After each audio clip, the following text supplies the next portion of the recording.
दोस्तों कहानी शुरू होती है और हमें एक स्कूल का सीन दिखाया जाता है जहाँ पर कुछ स्टूडेंट्स मिलकर एक प्ले कर रहे थे। तभी वहाँ पर एक टीचर एक लड़की की ड्रेस लेकर आती है और कहती है कि मेरे पास प्रिंसेस की ड्रेस तो है लेकिन प्रिंसेस नहीं है। लेकिन तभी वहाँ पर बैठा एक लड़का जिसका नाम धातु रोग होता है, वो कहता है कि मैं प्रिंसेस बनना चाहता हूँ। जिसके बाद जैसे ही वो लड़का उस ड्रेस को पहनकर स्टेज पर जाता है, वहाँ पर बैठे सभी लोग उसका मजाक उड़ाने लगते हैं। अब वहाँ पर धातु रोग की इतनी बेइज्जती हो चुकी थी कि वो इस बात को जिंदगी भर तक भूल नहीं पाता। तभी सीन यहाँ पर शिफ्ट होता है और हम देखते हैं कि इस घटना के बाद से धातु रोग पूरी तरह बदल चुका है। उसे पता चलता है कि लड़का और लड़की अलग अलग होते हैं। लड़के लड़कियों वाले कपड़े नहीं पहन सकते और न ही उनके पास लड़कियों जैसी गुफा होती है। हम देखते हैं कि धातु रोग अब बड़ा हो चुका है और वो एक बुक पब्लिशर बन चुका है। हमें बताया जाता है कि धातु रोग अपने बचपन की घटना से इस तरह बदल चुका है कि वो अब लड़कियों को कुछ नहीं समझता। उसके मुताबिक लड़के लड़कियों से ज्यादा सुपीरियर होते हैं। तभी वहाँ पर बैठी एक लड़की धातु रोग से किताब के बारे में बात करने लगती है जो कि वो लड़कियों के ऊपर लिखना चाहती थी। तभी धातु रोग उसे कहता है कि लड़कियों के बारे में लिखकर तुम क्या ही उखाड़ लोगी, वैसे भी लास्ट में जाकर उन्हें हमारे लिए घोड़ी ही बनना है। और ये बोलकर वो वहाँ से चला जाता है। फिर वो वहाँ से एक बुक शॉप में जाता है और अपने एक दोस्त से मिलता है जिसका नाम होता है टोना टोटका। इसी दौरान धातु रोग की मुलाकात वहाँ पर एक लड़की से होती है जिसका नाम गरम जवानी होता है। दरअसल गरम जवानी टोना टोटका की सेक्रेटरी होती है, लेकिन धातु रोग को उसकी लेनी ही थी, इसलिए वो उस पर लाइन मारना शुरू कर देता है। पर गरम जवानी को उसमें बिल्कुल भी इंटरेस्ट नहीं था, इसलिए वो वहाँ से चली जाती है। तभी टोना टोटका उसके पास आता है और उसे कहता है कि बड़ी के वो मेरी सेक्रेटरी है। इस पर धातु रोग उसे कहता है तो भाई क्या हुआ, दिन में तू उसकी ले लेना, रात को मैं ले लूंगा। इसके बाद वो दोनों बाहर आ जाते हैं और धातु रोग आज की रात रंगीन करने के लिए जुगाड़ ढूंढने लगता है। लेकिन तभी वो एक खंबे से टकरा जाता है और थोड़ी देर के लिए बेहोश हो जाता है। फिर कुछ देर बाद जब उसकी आंखें खुलती है तो वो देखता है कि वहाँ पर एक औरत उसके बारे में पूछ रही होती है कि ये अब कैसा है और इसको कोई हेल्प चाहिए क्या। और वहीं उसका फ्रेंड टोना टोटका लड़कियों की जैसे उसकी चिंता कर रहा होता है। फिर जब वो उठकर खड़ा होता है तो वो देखता है कि टोना टोटका की ड्रेस एकदम बदल चुकी है और वो उससे लड़कियों की तरह बातें करने लगता है। धातु रोग को ये देखकर थोड़ा अजीब लगता है, लेकिन फिर वो उसे इग्नोर कर देता है। इसके बाद वो घर पहुंचकर टीवी चालू करता है तो वो देखता है कि वहाँ पर सारी बातें लड़कियों के बारे में ही हो रही थी। जिसके बाद वो टीवी बंद करके सो जाता है। फिर अगले दिन जब वो सोकर उठता है तो वो देखता है कि उसकी अलमारी में सारे कपड़े लड़कियों जैसे हैं। अब ये देखकर उसे कुछ समझ नहीं आ रहा था कि ये सब हो क्या रहा है। जिसके बाद वो नॉर्मल से कपड़े पहनकर ऑफिस जाने लगता है। तभी रास्ते में उसे एक लड़की छेड़ने लगती है, जिसे देखकर धातु रोग सोचता है कि भैंस आज रात को तो इसे ही लपेटूंगा।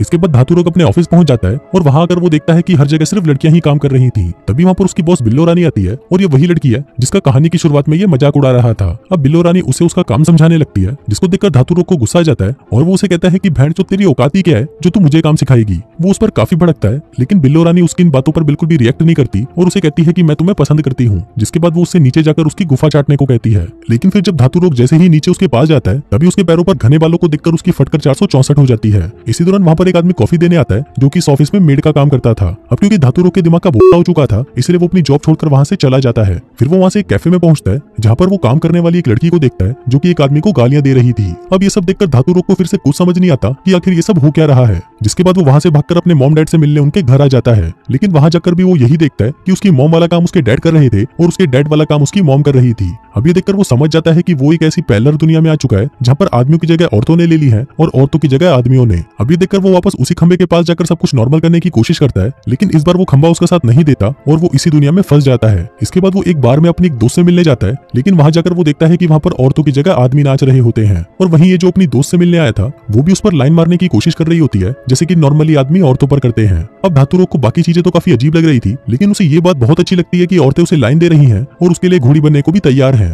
इसके बाद वो लड़की धातु रोग को बजाने के लिए उसे अपने घर ले जाती है, लेकिन फिर जैसे ही वो उसकी शर्ट उतारती है तभी उसकी छाती के बालों को देखकर तौबा तौबा तौबा, थारा मूड खराब कर दिया। धातु रोग पूछता है कि क्या हुआ, लेकिन उस लड़की का मूड तो खराब हो चुका था, इसलिए वो उसे वहीं छोड़कर वहां से चली जाती है। फिर अगले दिन धातु रोग अपने दोस्त टोना टोटका के पास जाता है, जहाँ वो देखता है कि टोना टोटका अब एक हाउसवाइफ बन चुका है और वहीं उसकी वाइफ ऐसे रिएक्ट कर रही थी जैसे कि वो इस घर की बॉस हो। अब क्योंकि धातु रोग ने अपनी जॉब छोड़ दी थी, इसलिए टोना टोटका अपनी बॉस को फोन करके उसकी जॉब लगाने की बात करने लगता है और उसकी बॉस वही उसकी सेक्रेटरी होती है जिसका नाम था गरम जवानी। हम देखते हैं कि गरम जवानी इस दुनिया की सबसे बड़ी राइटर बन चुकी थी और वो रात दिन नए नए लड़कों को फंसाकर उनके साथ मजदूरी किया करती थी। वहीं दूसरी तरफ टोना टोटका धातु रोग को तैयार करने लगता है। वो उसके शरीर के सारे बाल साफ कर देता है ताकि लड़कियों पर उसका इंप्रेशन अच्छा पड़े। फिर जब वो इंटरव्यू देने के लिए गरम जवानी के पास उसके घर जाता है तो वो देखता है कि वहाँ पर गरम जवानी पूरी नंगी होकर घूम रही होती है। तभी उसके संतरे देखकर धातु रोग खुश हो जाता है, क्योंकि उसे लग रहा था कि शायद ये आज रात उसके लिए घोड़ी बन जाएगी। फिर उसका इंटरव्यू शुरू होता है, जहाँ धातु रोग की नॉलेज देखकर गरम जवानी भी हैरान हो जाती है, क्योंकि धातु रोग अपने यूनिवर्स में काफी सक्सेसफुल आदमी था। लेकिन गरम जवानी फिर भी उसे ज्यादा भाव नहीं देती और उसके साथ ऐसा बिहेव करती है जैसा कि वो कभी औरतों के साथ किया करता था। इसके बाद गरम जवानी धातु रोग को वहीं रुकने को कहती है और वहां से अपने ऑफिस चली जाती है। दरअसल धातु रोग वहां पर गरम जवानी के असिस्टेंट की जॉब के लिए आया था। इसके बाद वो उसके घर में इधर उधर घूमने लगता है और उसे वहां पर कई सारे कंचे पड़े हुए दिखाई देते हैं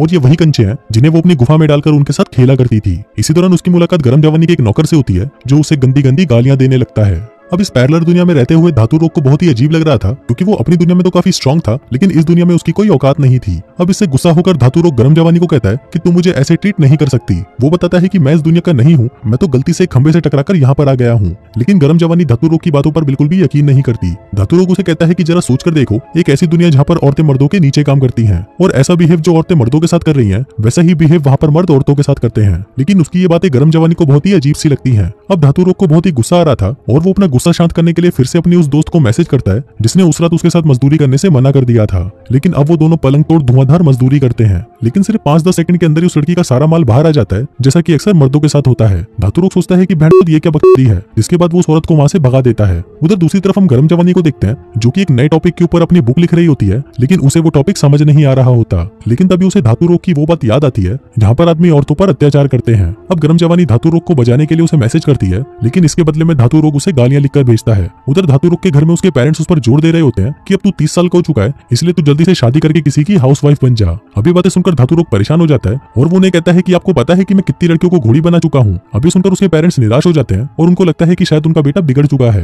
इसके बाद धातु रोग गरम जवानी से मिलने जाता है, क्योंकि उसे काम की जरूरत थी। फिर वो उसे बताता है कि जैसा तुम आदमियों के साथ बिहेव करती हो, वैसा ही कभी मैं औरतों के साथ किया करता था। अब गरम जवानी को उसकी बातों में इंटरेस्ट आने लगता है, और वो उससे उसकी दुनिया के बारे में और भी बातें पूछने लगती है। जिसके बाद अगले दिन वो इस बारे में अपने बॉस को भी बताती है, और कहती है कि आपको भी उससे मिलना चाहिए। फिर अगले दिन उसकी बॉस भी धातु रोग से मिलती है, और उसे धातु रोग बाकी मर्दों से काफी अलग लगता है। जिसके बाद उसके बॉस गरम जवानी को उसकी वो बुक लिखने की परमिशन दे देती है। अब इसके बाद से धातु रोग और गरम जवानी काफी वक्त साथ में बिताने लगते हैं, और फिर गरम जवानी उसके साथ मजदूरी करने के लिए उसे अपने घर भी ले जाती है। लेकिन फिर मजदूरी से पहले वो वहाँ पर एक माइक छुपा देती है, क्योंकि वो धातु रोग की सारी बातें रिकॉर्ड करना चाहती थी कि आखिर वो अपनी दुनिया के बारे में क्या बताता है। फिर पूरी रात पलंग तोड़ मजदूरी के बाद अगले दिन धातु रोग टोना टोटका के बेटे से मिलने जाता है, जहाँ पर टोना टोटका का बेटा उसे बताता है कि उसके साथ स्कूल में बहुत ही बुरा हुआ। दरअसल वो एक लड़की को पसंद करता था, और उसने उसके साथ मजदूरी करके अपनी सील तुड़वा दी, जिसके कारण अब वो किसी को भी मुंह दिखाने लायक नहीं बचा। अब धातु रोग और गरम जवानी एक दूसरे को पसंद करने लगे थे, जिसके कारण वो जब भी मिलते वो दोनों एक दूसरे के साथ पलंग तोड़ मजदूरी करते। लेकिन धातु रोग को ये पता नहीं था कि गरम जवानी सिर्फ उसका फायदा उठा रही है। लेकिन अब गरम जवानी को भी ये सब करते हुए काफी बुरा लग रहा था। उस रात गरम जवानी अपनी बुक भी कंप्लीट कर लेती है, लेकिन उसे धातु रोग को लेकर काफी बुरा लग रहा था, इसलिए वो सीधा अपने बॉस को फोन लगाती है और कहती है कि मैं ये बुक पब्लिश नहीं कर सकती। जिसके बाद वो उसे गालियां देकर फोन काट देती है। इसके बाद अगले दिन वो धातु रोग से मिलने जाती है, और उसके साथ वैसा ही बिहेव करती है जैसा धातु रोग हमेशा से चाहता था। लेकिन तभी धातु रोग मौका देकर गरम जवानी से पूछ ही लेता है कि क्या वो उससे शादी करना चाहेगी, और गरम जवानी भी यहाँ पर मान जाती है। इसके बाद धातु रोग ये बात अपनी फैमिली को बताता है, और उसकी फैमिली को भी ये सुनकर बहुत ही अच्छा लगता है। फिर अगले दिन टोना टोटका धातु रोग को एक मोर्चे में लेके जाता है, जहाँ पर कई मर्द औरतों के साथ बराबरी के अधिकार पर आवाज उठा रहे थे। इसी दौरान धातु रोग को वहाँ पर गरम जवानी की बॉस मिलती है, और वो उसे बताती है कि गरम जवानी की पहले भी शादी हो चुकी है, लेकिन अब वो अपने हस्बैंड के साथ नहीं रहती। अभी बात सुनकर धातु रोग को बहुत ही गुस्सा आ जाता है, और वो वहाँ से सीधा उसके घर जाकर गरम जवानी के मैरिज सर्टिफिकेट्स देख लेता है। जिसके बाद वो वहाँ पर तोड़फोड़ करके वहाँ से चला जाता है। वहीं दूसरी तरफ हम गरम जवानी को देखते हैं, जो कि अपने पुराने हस्बैंड और बच्चों से मिलने आई होती है। यहाँ पर वो अपने हस्बैंड को डिवोर्स देने के लिए कहती है, क्योंकि अब वो धातु रोग से शादी करना चाहती थी। इसके बाद जब वो अपने घर जाती है तो वो देखती है कि उसके घर पर सब कुछ बिखरा पड़ा है। जिसके बाद वो धातु रोग को ढूंढते हुए वहाँ पर पहुंच जाती है, जहाँ पर वो पहले जॉब किया करता था। गरम जवानी को लगता है कि शायद धातु रोग को उसकी बुक के बारे में पता चल गया है, इसलिए वो उसे माफी मांगते हुए कहती है कि सॉरी यार, मैंने तुम पर वो बुक लिखी। लेकिन तभी धातु रोग उसे कहता है कि कौन सी बुक, और तुमने क्या लिखा मेरे बारे में। जिसके बाद वो और भी ज्यादा गुस्से में आ जाता है, और वो गरम जवानी को खींचकर एक चमाट मारता है। लेकिन तभी गरम जवानी को भी गुस्सा आ जाता है, और वो दोनों एक दूसरे से टकराकर बेहोश हो जाते हैं। लेकिन फिर कुछ देर बाद जब गरम जवानी की आंख खुलती है तो उसके सामने दो आदमी खड़े होते हैं, और वो एक एम्बुलेंस के अंदर होती है। वो आदमी उसे कहते हैं कि आपको हॉस्पिटल ले जाना होगा। लेकिन तभी गरम जवानी उस एम्बुलेंस से बाहर आ जाती है। वो देखती है कि यहाँ पर सब कुछ चेंज हो चुका है, और वो उसी दुनिया में पहुंच चुकी है जिसके बारे में धातु रोग ने उसे बताया था। अब उसे पहले तो धातु रोग की बातों पर यकीन नहीं था, लेकिन जब वो वहाँ पर औरतों को मर्दों के बराबर अधिकार के लिए लड़ते हुए देखती है तो वो समझ जाती है कि धातु रोग की बात बिल्कुल सही थी। तभी उसकी नजर वहाँ पर धातु रोग पर पड़ती है, जो कि उसे आवाज लगाकर अपने पास बुलाता है। और इसी के साथ ही ये कहानी यहीं खत्म हो जाती है।